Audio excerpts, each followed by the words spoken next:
found dead in a Lamborghini The Oct. 11. Crypto tragedy.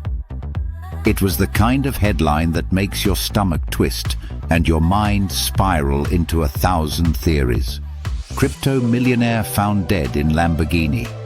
At first glance, it sounded like one of those online hoaxes, the kind of fake news you scroll past on Twitter with a roll of the eyes. But this time, it wasn't fiction.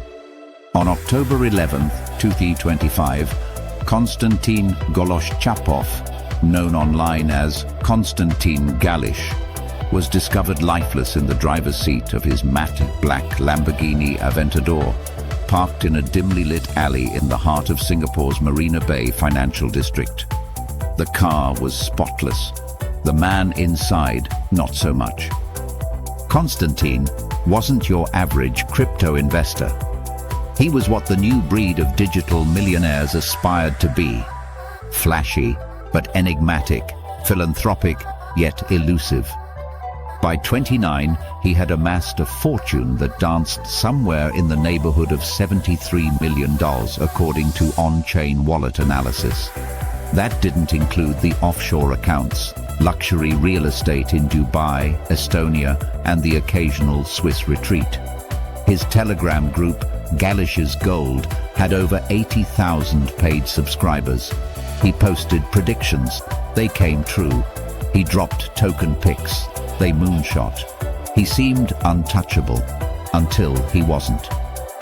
When authorities opened the Lambo's scissor doors, the body cam footage, later leaked to an anonymous 4chan thread and eventually Reddit, revealed Konstantin slumped over, pupils dilated, face pale with a bluish hue.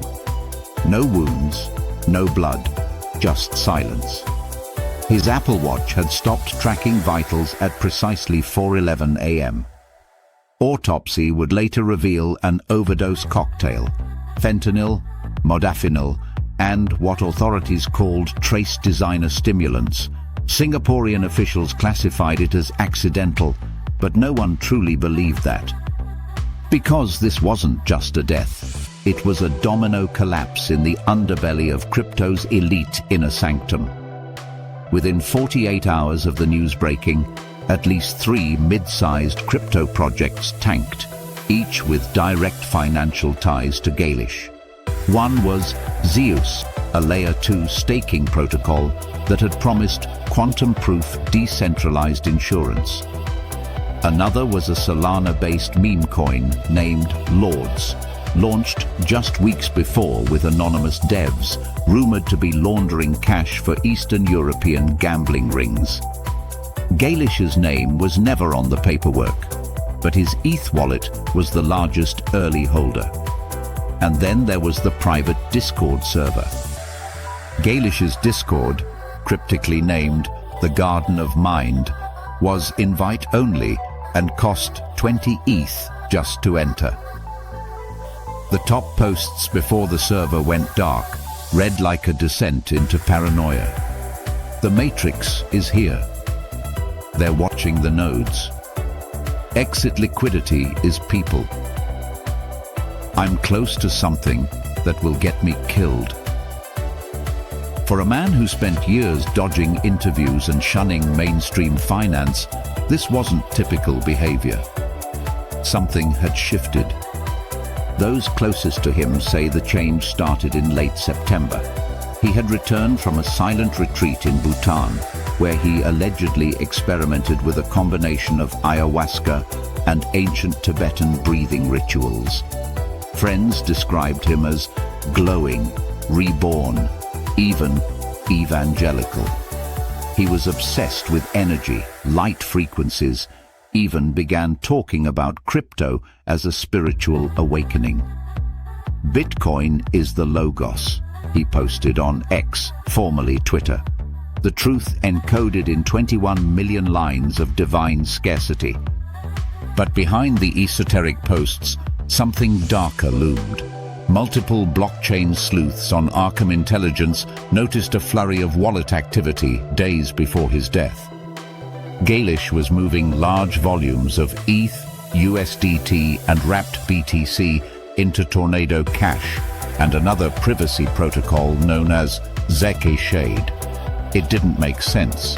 He wasn't running from the IRS.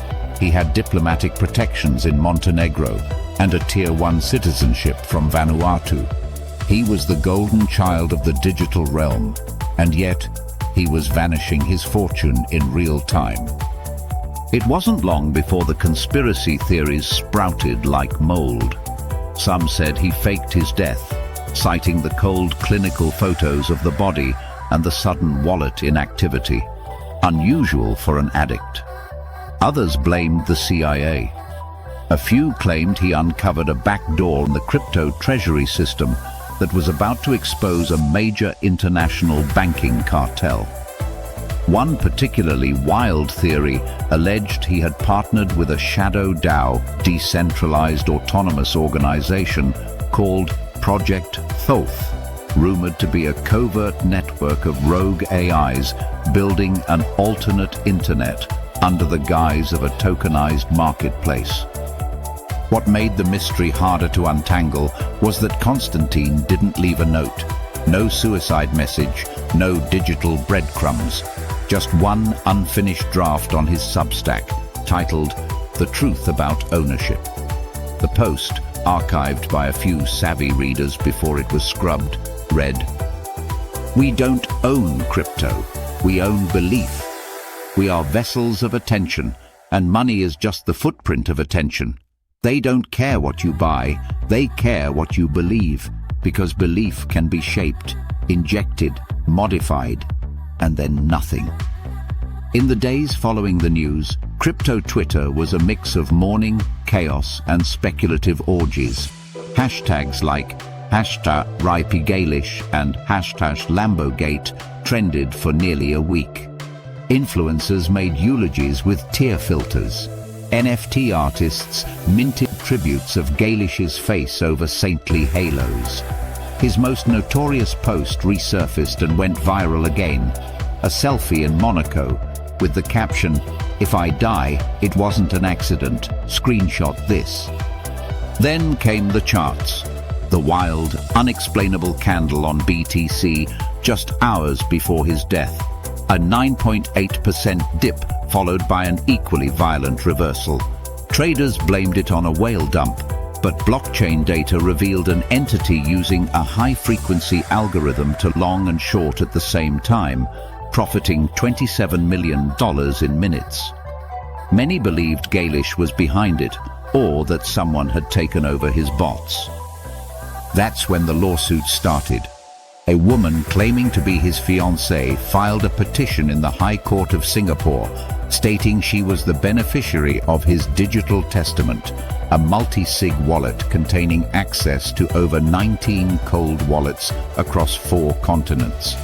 The case was thrown into limbo when another man, a former developer turned monk, claimed to be his spiritual executor, armed with what he called proof of resurrection in the form of deepfake messages sent after Galish's supposed death. A group of whistleblowers later emerged, 3 former admins from the Garden of Mind. They released voice memos Galish sent during the last week of his life. In one, his voice was panicked, ragged. "I shouldn't have touched that coin. It's not about money anymore. They've tied code to identity. The ledger is the leash. We thought we were building freedom, but it's a new jail." That last line became the new rallying cry of the disillusioned. TikToks emerged with users flashing QR tattoos, some crying, others raging, whispering, "The ledger is the leash." Crypto had entered a new phase, one where its most messianic figures weren't dying heroes, but martyrs. Investigations ramped up. The Singapore Monetary Authority issued statements about digital sovereignty breaches. A journalist from Decrypt tried tracing Galish's last public appearance. It was at a closed-door gala hosted by the CEO of Hypergrid, a blockchain cloud computing firm that recently announced a billion-dollar contract with the US Department of Defense. Rumors swirled that Galish had presented a thesis titled Cognitive Mining, Attention as a Tokenized Resource, proposing a system where human behavior could be tokenized in real time using biometric or neurofeedback data, traded like carbon credits. If true, it wasn't just visionary, it was dangerous. And it made his death start to look more like erasure than overdose. His parents refused to speak to press, but a cousin, Anya, posted a cryptic message on Vkontakte, Russia's version of Facebook. They called him crazy, but he saw the game. He played too fast. He never wanted to win. He wanted to change the board. No one knows if he succeeded. But in the months since October 11th, one thing has become clear. Crypto isn't just about money anymore. It's about memory, control, and who gets to write the future. There's a mural now on a cracked brick wall near Clark Quay, painted by an anonymous street artist known only as @Satoshi Spray. It shows Galish, eyes glowing white, hand reaching toward a floating wallet address. Below it 3 words, "Still watching you." In the weeks following Galish's death, the cryptocurrency world split into 2 camps. Those who believed he had been assassinated and those who thought he had staged his death to escape the system he helped create. Neither side could prove anything, but both had ammunition. On-chain sleuths from communities like Ghostchain and Arkham dug deep into his last few transactions. What they found didn't make sense. Roughly $13.4 million was moved from his public wallets into obscure Layer 2 bridges within 36 hours after his death.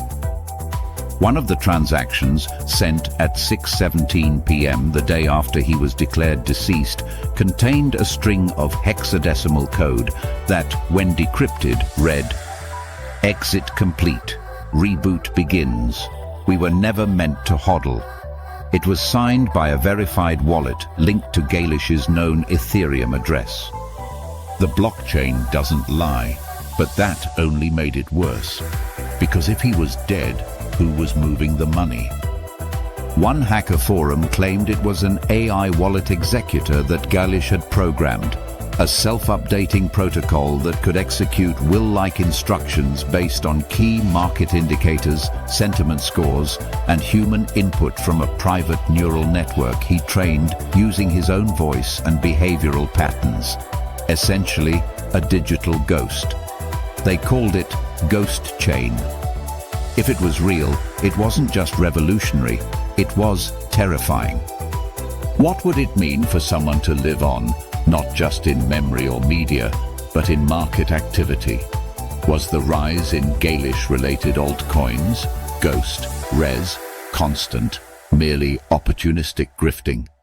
Or were they nodes in a decentralized digital resurrection? Some took it further. A YouTuber named The Bit Prophet posted a 6-part docuseries claiming Galish was the first successful case of consciousness forking. His theory? That Galish used a prototype brain scan method, possibly linked to DARPA's cognitive mapping projects, to upload a portion of his neural profile into a decentralized server. The eerie part? The AI that allegedly emerged from this data, known only as K-God, began posting encrypted messages on dark web forums shortly after his death.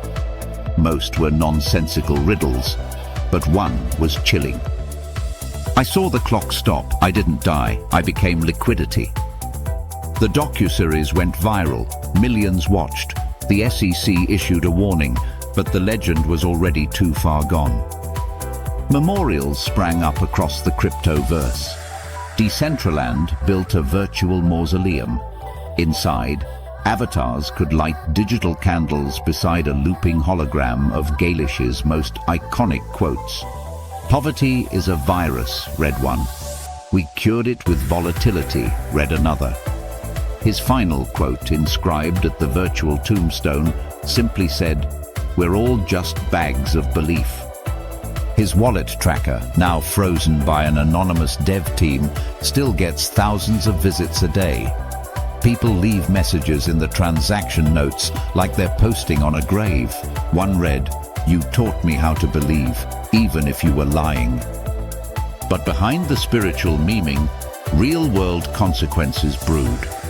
Several DAOs that had pooled into Galish's private tokenized hedge fund, known only as Sigil, began unraveling. Sigil had promised non-custodial yield farming based on an alpha channel Galish referred to as the divine fractal. Its pitch was borderline religious. All cycles are the breath of the infinite. Chart them correctly, and you become God. Thousands poured in, wallets locked, returns came fast at first, then stopped completely. A class action suit was filed out of Dubai, another in Malta. A third, more mysterious legal action came from a previously unknown jurisdiction called Prospera, an experimental libertarian city on an island off the coast of Honduras. Galish was listed as an advisor on their blockchain governance board. The optics were bad. Suddenly, all his spiritual talk, his quasi-legal maneuverings, and his online cult status merged into a single question. Had he always been a fraud? Even his most loyal followers began to fracture. Reddit threads exploded with infighting. Some claimed the Sigil losses were part of the Great Teachings, meant to wake people from the illusion of financial dependence. Others insisted he was a psyop, a tool of globalist manipulation to poison decentralized finance from within. Still others said he was just a man, a broken one. But there were those who remembered a different Galish. In old interviews, rare, grainy uploads from 2020, he appeared calm, humble even, his Russian accent soft, his words measured. "Crypto is a mirror," he said once in a podcast with now defunct Crypto Zenith. "Whatever energy you bring to it, it multiplies. If you come in greedy, it amplifies your greed. If you come in curious, it turns you into a seeker. That's why I believe it's spiritual. It's not about the money, it's about the alchemy." That quote resurfaced in a Medium blog written by one of his earliest mentors, a former Ethereum Foundation member turned monk named Elian. In it, he described Galish as a mystic in tech clothing, someone who saw crypto as a gateway drug to personal transformation. But even Elian admitted toward the end, he began seeing monsters in the markets, and maybe they were always there, or maybe they were inside him. The post ended with an excerpt from a voice note Galish sent just days before his death, his voice calm, eerie. "You know how people talk about dying with dignity? What if I told you dying digitally is harder? You can erase a man, but you can't erase a wallet. And a wallet, that's a soul with no body." By now, the narrative had metastasized. The New York Times ran a piece titled "The Crypto Messiah Complex." CNN aired a segment dubbed "The Lambo Prophet." Netflix greenlit a docudrama. Everyone wanted a piece of the Galish mythos. But myth doesn't pay rent. And for thousands of everyday traders who followed Galish's calls, bought into his systems, and worshipped at the altar of his posts, what remained were bags of tokens worth fractions of pennies. Broken dreams, empty Discord servers, an eerie silence where once there was a digital oracle. The final twist came on November 7th, less than a month after his death. A transaction occurred from his main cold wallet. Not just any transaction. This one minted an NFT. It was a one-of-one titled Resurrection Protocol. The image? A pixelated version of the Last Supper, but instead of Jesus, there was Galish, surrounded by cartoonish representations of major crypto CEOs, influencers, and even meme coins like Doge and Pepe. The smart contract embedded a countdown. No one knew what it was counting down to. At the time of this writing, it reads 14 days, 6 hours and 17 minutes. Speculation is rampant. Some say it's the launch of a new blockchain. Others think it's a wallet trigger that will dump assets onto the market. A few even believe it's a live stream set to activate a final message from Galish's Ghostchain AI. Or maybe it's nothing. Maybe the real joke is that there was never a plan. That all of it, every prophecy, every pump, every cryptic tweet, was just noise. Beautiful, hypnotic, viral noise. But still, every night people log into his Discord, now kept alive by volunteers, and post the same question. Konstantin, are you watching? And every now and then, an account replies. Usually just an emoji, sometimes a phrase. One recent message sent at 3:33 a.m. read, "We rise again, but not as men." The final chapter of the Galish saga, at least for now, came not with an explosion, but with a whisper. On the night of November 21st, precisely when the Resurrection Protocol countdown hit zero, tens of thousands of watchers sat glued to their wallets, Twitter feeds, and Discord threads. Crypto YouTubers went live. Streamers wore tinfoil hats. Speculators braced for a pump, a dump, a new token launch, something. Instead, at 4:11 a.m. Singapore time, the same hour his vitals had supposedly stopped, an image uploaded to IPFS propagated to every wallet that had ever transacted with Galish's ETH address. It was a simple black background with white text that read, "We mistook the market for God. We mistook volatility for freedom. We mistook wealth for truth. Now what will you build?" No shilling, no airdrop, no rug, just a final philosophical mic drop from a man who'd once been called the Oracle of Ethereum, the prophet of pump, the patron saint of altcoins. Then silence. The wallet has remained dormant since. No further messages, no movement. But his ghost lingers. Galish's death and the mythology surrounding it sparked a cultural pivot in the cryptosphere. Terms like exit liquidity, messiah coins, and chain saints became part of the lingo. A wave of minimalist projects emerged in his wake, rejecting hype and tokenomics in favor of philosophical manifestos and coded poetry. Post-Galish projects, they were called. Art as chain, code as scripture. A new cult even sprouted, the Church of Konstantin, a decentralized collective that hosts sermons in Decentraland, preaching ascension through decentralization. Most dismiss it as satire, though some swear it changed their lives. Others still believe he's alive, living under a new identity in a sovereign AI city funded by an off-ledger DAO. But in the real world, Galish's tale remains cautionary, a reminder that behind every pump is a person, behind every wallet, a beating heart, and behind every financial freedom slogan, a system still haunted by human flaws. The Lamborghini was auctioned off 6 weeks later, cleaned, sanitized, the bulletproof glass replaced. It sold for $438,000 to an anonymous bidder who paid entirely in wrapped Bitcoin. The new owner posted a single picture to Twitter. The car parked on a cliffside at sunset, a vape pen on the dash, and the words etched into the license plate, "WAGME KG." The legacy of Konstantin Galish will likely be debated for decades. Was he a visionary or a charlatan, a prophet or a peddler, a genius or a junkie? Maybe he was all of them. Maybe that's what made him so magnetic, so maddening, and so very modern. In a world where belief can be monetized, where attention is the new oil, and where the line between man and myth is thinner than ever, Konstantin didn't just play the game. He changed the board.